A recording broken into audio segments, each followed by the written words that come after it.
Waste Asia में चल रहे युद्ध के बीच डोमजूर का एक रहने वाला अपने परिवार के साथ सऊदी अरब में फंसा हुआ है।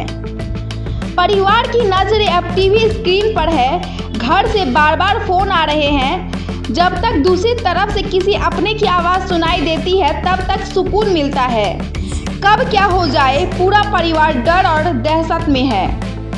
पेशे से केमिकल इंजीनियर यूसुफ मिद्दे उम्र 62 सऊदी अरब की एक तेल कंपनी अमारको में ऊंचे पद पर काम करते हैं।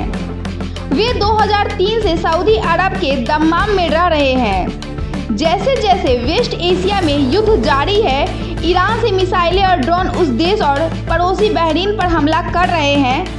खबर है कि ईरान ने उस तेल कंपनी की प्रोडक्शन यूनिट पर मिसाइलें दागी है। तेल का कुआं जल रहा है। यूसुफ मिद्दे और उनकी पत्नी चांद सुल्ताना मिद्दे डरे हुए हैं। टीवी स्क्रीन पर यह तस्वीर देखकर डोमजूर में उनका परिवार बहुत ज़्यादा चिंता में अपने दिन बिता रहा है। पूरा परिवार कंफ्यूज है क्योंकि युद्ध पूरे वेस्ट एशिया में फैल रहा है। वे दुआ कर रहे हैं कि रमजान के दौरान युद्ध जल्द से जल्द खत्म हो जाए, उनका बेटा घर लौट आए। আমার দাদা বৌদি আছে সৌদি আরবের দামামে, ওখানে ওরা কর্মসূত্রে থাকে। আমার দাদা সৌদি আরবে একটা অয়েল কোম্পানিতে চাকরি করে, ওদের এক্সিকিউটিভ পোস্টে, তো সেখানে কর্মসূত্রে রয়েছে। বর্তমানে যা যুদ্ধ চলছে, যুদ্ধের যা ক্ষেত্র, পুরো পশ্চিম এশিয়া জুড়ে যে যুদ্ধ ছড়িয়ে পড়েছে, আমার দাদা বৌদিরা যেখানে থাকে ওটা হচ্ছে একদম বাহরিনের খুব কাছাকাছি জায়গা। এই জন্য আমাদের সবসময়তেই এই যুদ্ধ নিয়ে আমাদের খুব দুশ্চিন্তায় আছে আমাদের দাদা এবং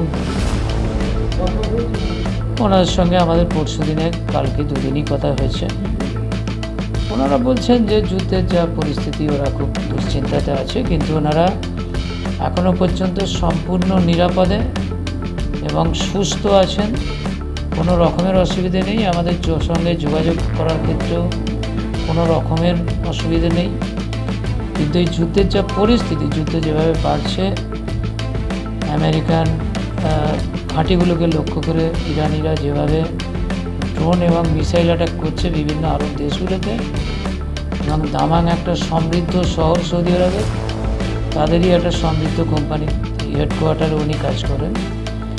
এই জন্য আমাদের সবসময়তেই অত্যন্ত দুশ্চিন্তায় আমরা আছি। আমাদের খাওয়া ঘুম উড়ে গেছে পরিবারের সবাই।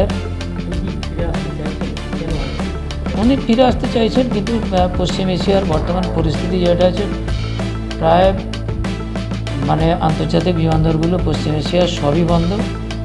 আন্তর্জাতিক এয়ারলাইন্সগুলোর ফ্লাইটও প্রায় বন্ধ এই যুদ্ধ পরিস্থিতির জন্য। এই জন্য এই সময় ফিরে আসার কোনো পরিস্থিতি নেই।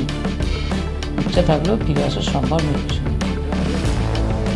এই রমজান মাসে এরকম ঘটনা, আমরা অত্যন্ত ধর্মপ্রাণ মানুষ এবং পবিত্র রমজান মাসে আমরা রোজা পালন করি, এবং আমার যে দাদা এবং ভাবি যারা সৌদি আরবে রয়েছে এরাও রোজা পালন করে, এবং আমরা উপরওয়ালার কাছে, খোদার কাছে এটাই দোয়া করছি যে এই যুদ্ধ যত তাড়াতাড়ি সম্ভব এই যুদ্ধ শেষ হোক, মানুষ বাঁচুক। আমার দাদা, আমার ভাবিও শান্তির সঙ্গে তারা আমাদের বাড়িতে ফিরে আসুক। আমরা চাই ভারতবর্ষের যে কোনো মানুষ, এই আরবের যে কোনো দেশে রয়েছে, তারা যেন নিরাপদে বাড়ি চলে আসতে পারে। পবিত্র রমজান মাসে সবাই সুস্থ এবং শান্তিতে রমজান মাস কাটাতে পারে, এবং এই যুদ্ধ যত শীঘ্র সম্ভব শেষ হোক। এই মানুষগুলোর, এই মানুষগুলোর মানবিক চেতনাটা অন্তত আসুক।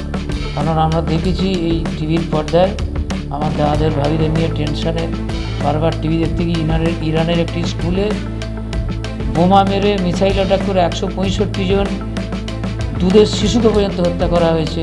এই দানবিক জোট তাদের হত্যা করেছে। আমরা চাই এই যুদ্ধের যত তাড়াতাড়ি সম্ভব এই যুদ্ধের সমাপ্তি।